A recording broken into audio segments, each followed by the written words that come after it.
Bab 10. Di dalam mobil suamiku. Aku tak mau kehilangan kesempatan untuk tak melihatnya langsung. Karena pasti akan ada adegan seru yang tak boleh luput untuk aku lihat. Agar aku bisa mengatakan dengan jelas dan lancar di pengadilan nanti. Sebagai saksi mata atas perzinahan dan perselingkuhan yang dilakukan oleh suamiku sendiri. Lalu aku juga bisa membeberkan foto dan video sebagai bukti yang tak dapat disangkal-sangkal lagi. Bahkan, aku sudah mempersiapkan rencana ini jauh sebelum terjadi. Tunggu saja, Mas. Pembalasan dari seorang wanita yang tersakiti. Pembalasan dari seorang wanita yang berniat tulus menjaga rumah tangganya agar selalu langgang dan bahagia.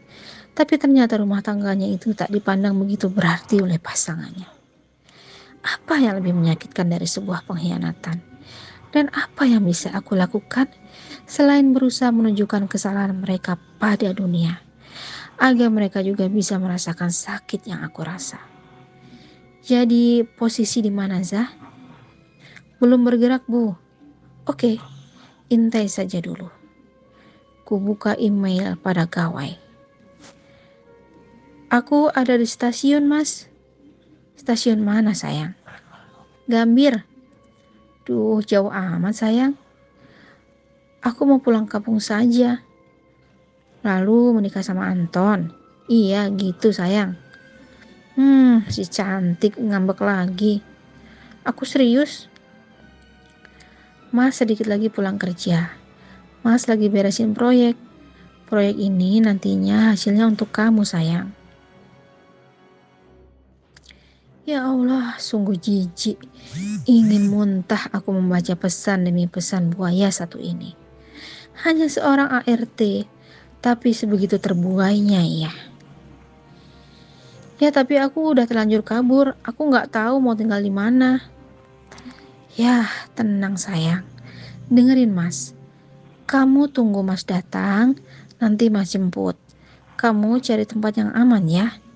Mas nggak mau kamu kenapa-kenapa. Tapi aku bingung, Mas. Gak usah bingung. Sebentar lagi Mas datang, sayang. Mas, aku merasa terpuruk.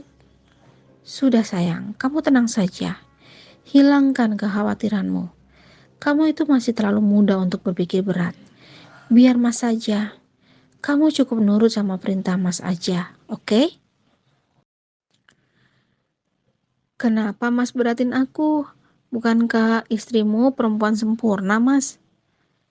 Ya, sempurna, tapi lebih menggoda kamu, sayang. Mas sayang sama aku kan?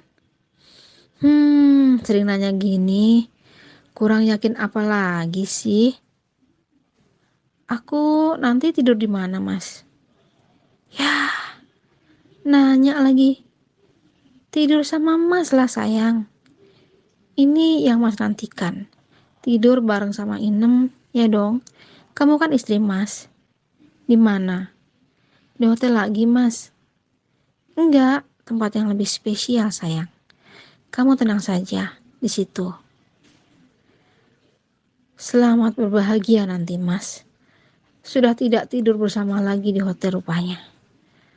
Boleh aku jadi tamu tak diundang kalian, kan? Jelas saat ini aku mentertawai kalian. Pasangan yang sedang dimabuk cinta, tapi sengaja melukai orang yang menjaga komitmen untuk setia. Kamu pikir kamu berhasil menyembunyikan Inem dariku, Mas? Kamu lupa bahwa aku rasional dan instingku kuat.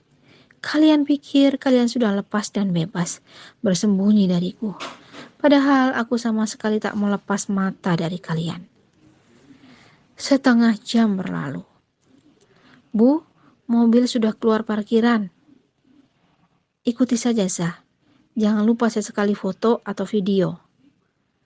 Masker dan seatbelt terpasang. Aku memacu CR-V Alena lebih cepat. Ya, aku memakai mobil CR-V baru milik Alena, sahabatku, agar jejakku tak terendus oleh dua orang itu. Sesampainya di stasiun Gambir, memilih tempat strategis agar aku bisa melihat seantero sudut parkiran. 15 menit kemudian, mobil silver itu datang. masuk ke parkiran area F.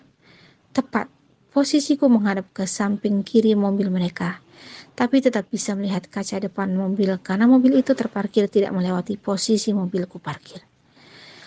Mobil ini terparkir di bawah sebuah pohon yang rindang, sehingga dari arah manapun orang hanya akan melihat kaca mobil yang gelap. Strategis. Bu, mobil sudah ada di parkiran area F. Oke, Zah, thanks. Kamu tunggu dan parkir di dekat pintu keluar saja. 10 menit, wanita yang kukenali sekali itu masuk ke mobil. Dan sudah bisa ditebak tak lama apa yang terjadi. Obrolan pembuka sesaat, lalu terjadilah adegan-adegan itu. Aku tahu Mas Angga mencari sosok penggantiku untuk apa. Mungkin saat ini mereka terlalu rindu, karena tak punya kesempatan lagi berdua saat di rumah. Aku meyakinkan diri untuk tak perlu baper. Walau melihat pemandangan yang sebenarnya sangat menyayat hati itu di depan mata. Mungkin karena aku telah mulai terbiasa melihat adegan mereka seperti itu, bahkan di kamarku sendiri.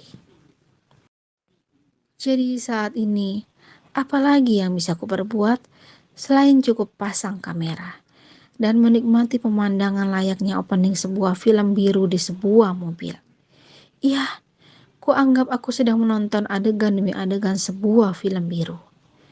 Gak sangka sosok lelaki itu suamiku. Karena dia tak pernah memperlakukan aku seperti itu di tempat umum. Ternyata dia mencoba gaya hidup yang lain. Dan kelihatannya menikmatinya. Terlebih ketika membaca pesan-pesannya tadi yang menjijikan itu untuk wanita yang saat ini dalam pelukannya itu. 1 jam memarkir di sana. Setelah puas melepas rindu, mobil itu keluar ke jalan raya. Aku dan Reza mengikuti. Reza aku minta untuk berada di depan mobil, agar kami tak sama-sama kehilangan jejak. Setelah 2 jam perjalanan, mobil itu masuk gang. Aku memilih berhenti sesaat, biar Reza yang mengikuti dengan motor. Mereka berhenti di sebuah rumah, Bu. Awasi dari jauh saja, jangan sampai mencurigakan. Mereka sudah masuk rumah, Bu. Oke, aku akan ke sana sekarang. Nanti Ibu berhenti di lapangan saja, Bu, agar tak dicurigai. Ada lapangan tak jauh dari rumah itu. Oke. Ku tatap rumah bercat putih itu dengan nanar. Sebuah rumah yang masih bagus karena baru terbangun. Ada taman kecil berpagar pendek di depannya. Rumah bergaya modern minimalis milik Inem. Ya, tentu saja milik Inem. Hadiah dari suamiku tercinta. Entah sedang apa kini mereka di dalam rumah itu. Barangkali Inem sedang memeluk Mas Angga bahagia. Dan Mas Angga sedang melingkarkan pinggangnya pada jalang itu. Jadi kamu sudah pastikan Bapak dan Mbak itu masuk ke rumah itu, Zah? Aku bertanya dengan berbisik. Iya, Bu. Mobil mereka diparkir pada sisi kanan rumah. Dari sini tidak kelihatan memang. Mereka membuka kunci dan langsung masuk. Apa yang akan kita lakukan, Bu? Tunggu saja instruksi selanjutnya.